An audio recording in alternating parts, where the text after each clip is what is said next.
This is Baxter. Baxter's like a support dog, a rehab dog for me because I've got a broken back and some other issues. And we do everything together. He's very keen, you can see. All right, off we go. I get around and I clean graffiti. I go for a walk, looking around the area once every day, 7 days a week. I've been doing these walks now for over 26 years. I think in 26 years I've missed approximately 32 days. It's something that I like doing. It's something I need to do for the rehabilitation of my injuries and disabilities.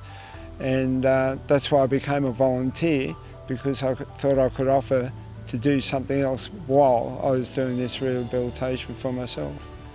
Look, I had an accident in 1993. I came off a steamroller that went backwards down a hill and I broke the base of my back.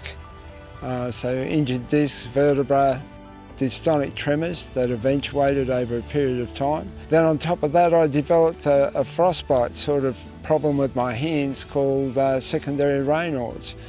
So I had a choice of either staying at home and just having a good sulk about it all, or maybe trying to do something to change things and give myself some sort of value.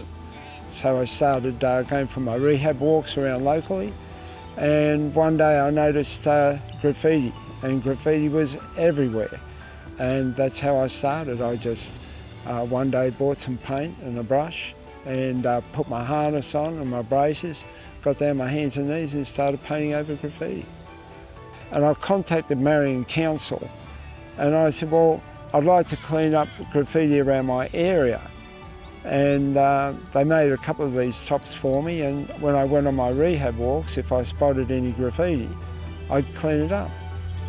Good morning, how are you? I've been seeing that lady now for 7 years.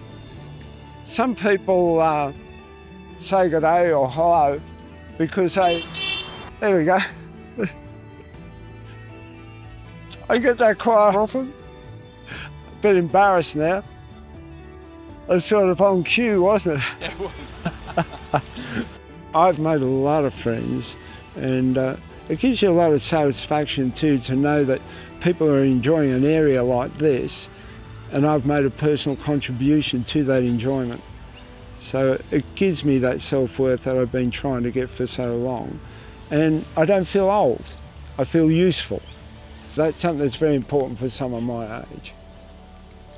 Volunteering is a personal thing. Some things you may like, some things you may not like, but try something.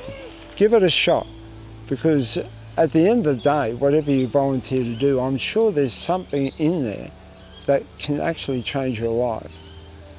It improves your lifestyle, it improves your health, and you make good mates. G'day. I'm going to say hello. There you go. The council are doing a little story on me. Oh, well, that's because you're awesome. That's why. No, I'm not. Enjoy your TV tonight. No worries. Thanks, mate. See ya. Bye-bye.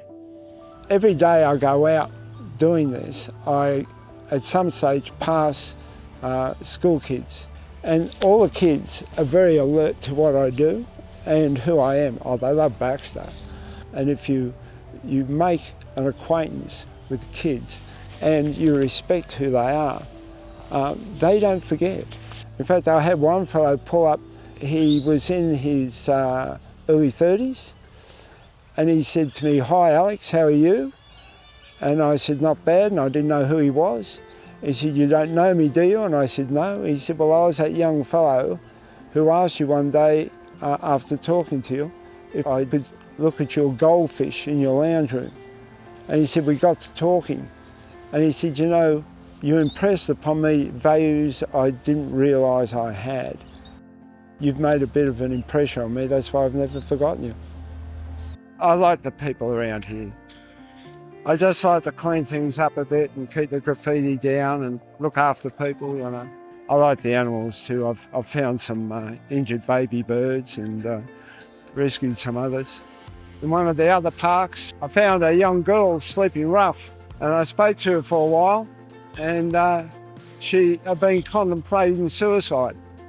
And I asked her if my wife and I could give her a meal or so, or she'd like to stay overnight. She didn't want to do that. So I asked her if I could ring a police friend of mine. And I said, I'll stay with you if you want.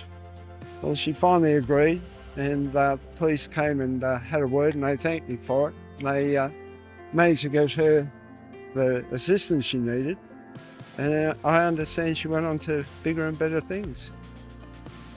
A lot of people say, look, it's none of my business, or it's not my job because I just clean graffiti.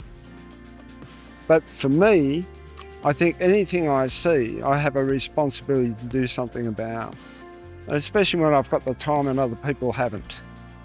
The degree of injuries and the pain that I've got, for 15 years, they had me on 800 milligram of tramadol a day, painkillers.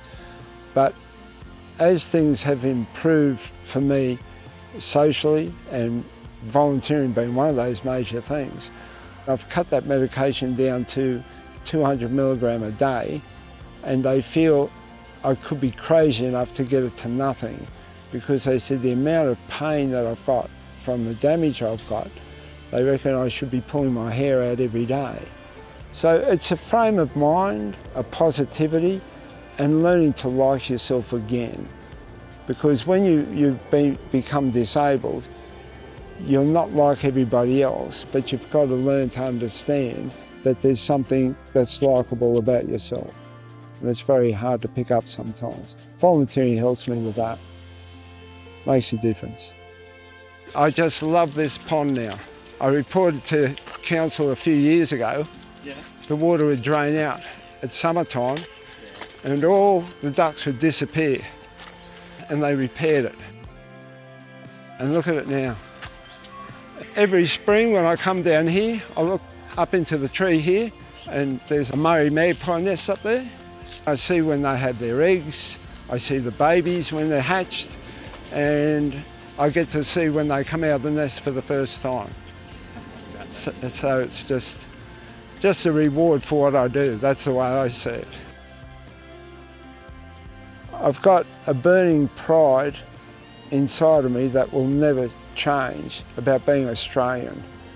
And being Australian is helping your mates, and volunteering is helping your mates. That's what's special to me.